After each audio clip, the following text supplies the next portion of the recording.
failed drug test for Maria Sharapova, a drug that she's been taking for 10 years, she says, that was recently put on the banned list by the Tennis Association. What is your reaction from what you just saw from Maria? Well, it's stunning, obviously. You don't expect to see that. You think maybe she's going to retire, maybe she'll step away and rehab her injuries. That's not what we expected to hear. What I'd like is she took full responsibility for it. Mm-hmm.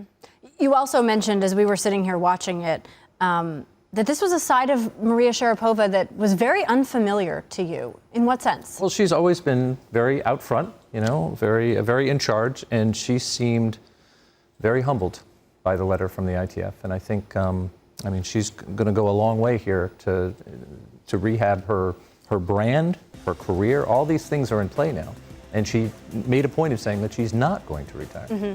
She did make a point to say that she doesn't want her career to end this way. She also said that she is still rehabbing that injury. She has been dealing with an injury to her forearm, and of course shoulder injury is a part of her career as well.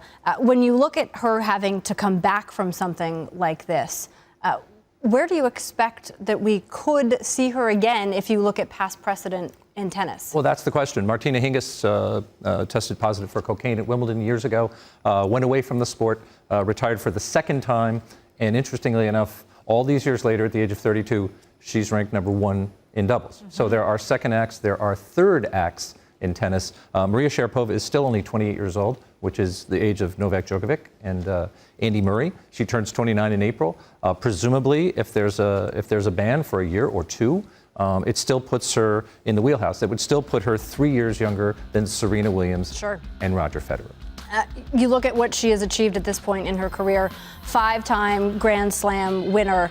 You have seen her and been covering her since she won her first Slam at Wimbledon and beat Serena. How would you describe her as someone who has to come back from something like this? Well, she's about as resilient as it gets. I think she's one of the toughest, mentally one of the toughest players on either side in tennis. I think she's come back from nearly career-threatening shoulder surgery.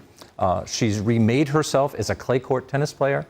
She's not gifted athletically as some of her peers are.